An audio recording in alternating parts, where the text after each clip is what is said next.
quando a gente fala de expansão consciencial, né, dos pacientes que a gente costuma tratar no consultório, muitas vezes ela não vai de encontro ao que o espiritismo ortodoxo prega. De jeito nenhum. Né? Muitas vezes, na maioria das vezes.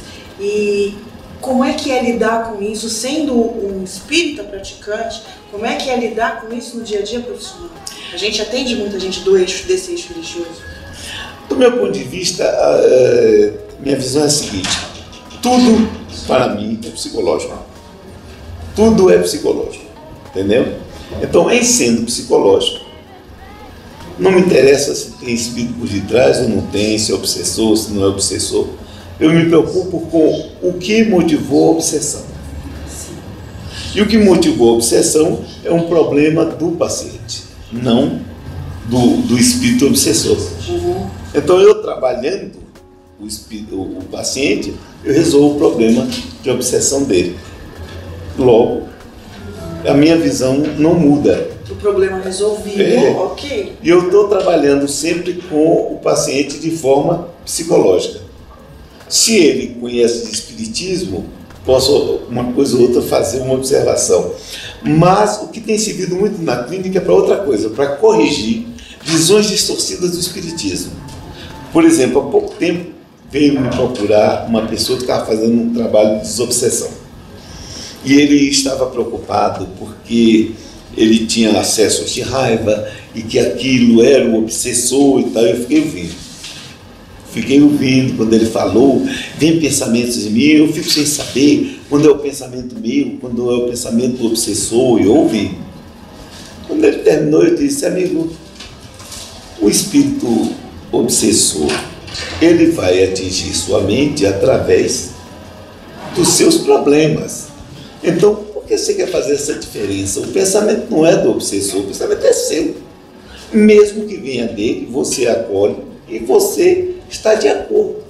Se você está de acordo e as suas explosões de raiva, é porque você é uma pessoa que tem uma raiva interna mesmo. Vamos trabalhar isso. E esse rapaz deu um salto. Achei isso fantástico, porque ele saiu logo dessa visão, assumiu o trabalho com ele, e em menos de 2 meses ele tem uma outra postura, está conseguindo progressos, mas porque ele se dedicou. Porque, na verdade, o terapeuta só faz mesmo apontar caminhos, o trabalho é dele. Isso, né? No seu último livro, Viver Conscientemente, você fala sobre a singularidade psíquica, né? Então fala um pouco para a gente, sem entregar a história do livro, um pouco sobre isso. A singularidade psíquica, que é o processo de individuação, não é?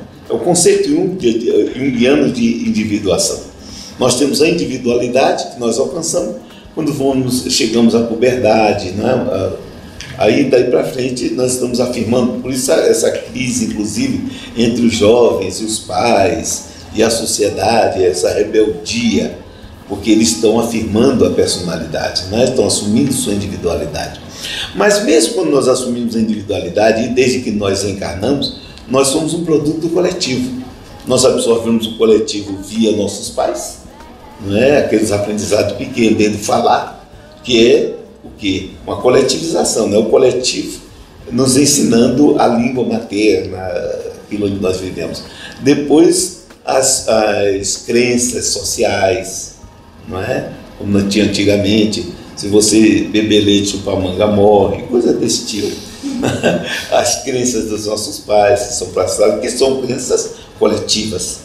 Até que, quando nós despertamos para uma necessidade de mudança, nós temos que buscar transcender o coletivo. Transcender o coletivo é o encontro com o self, ou seja, com a singularidade sua mesmo, você poder estar acima do coletivo e poder agir em favor do coletivo. E aí tem todo um processo que tem a culpa da individuação, tem uma série de contextos interessantes em torno disso.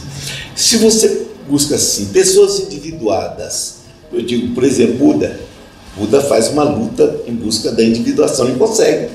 Ele sai de um coletivo, que era o filho do príncipe, vai para um outro coletivo, que são os praticantes religiosos, até que ele busca a singularidade dele.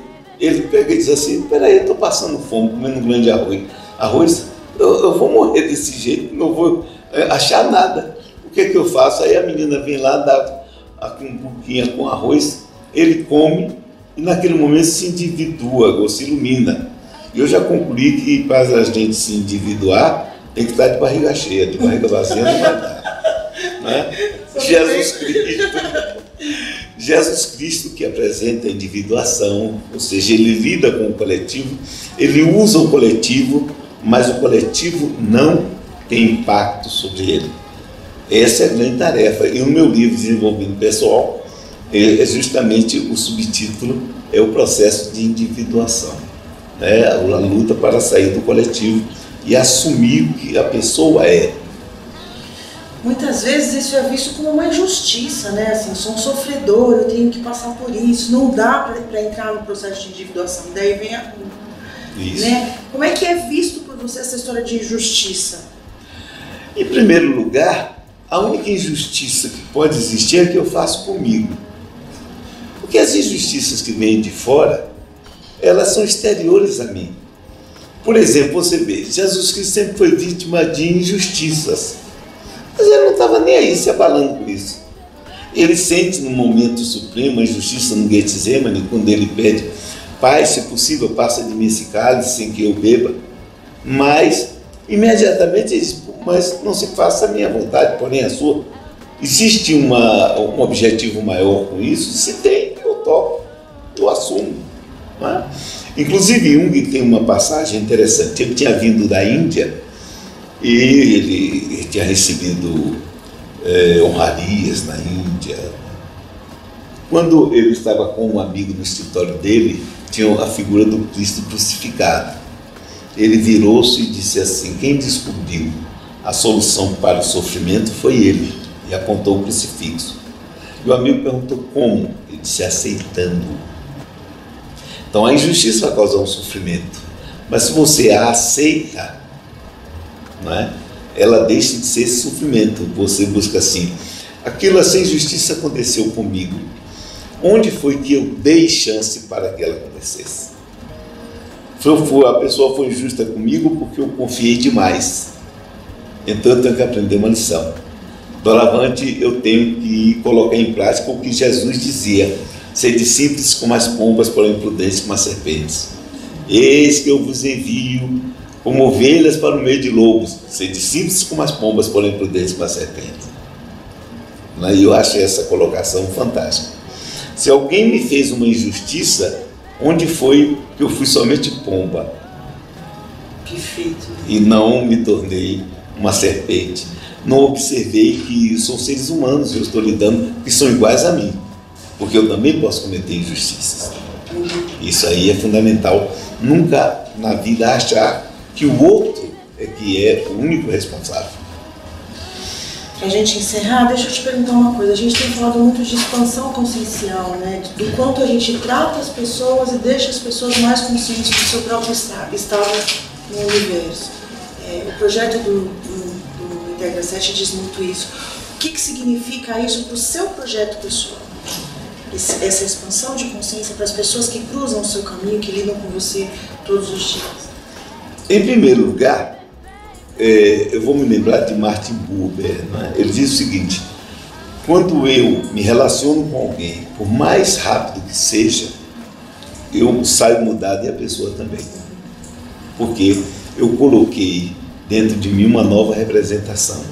E isso vai ter uma ação dentro do meu psiquismo.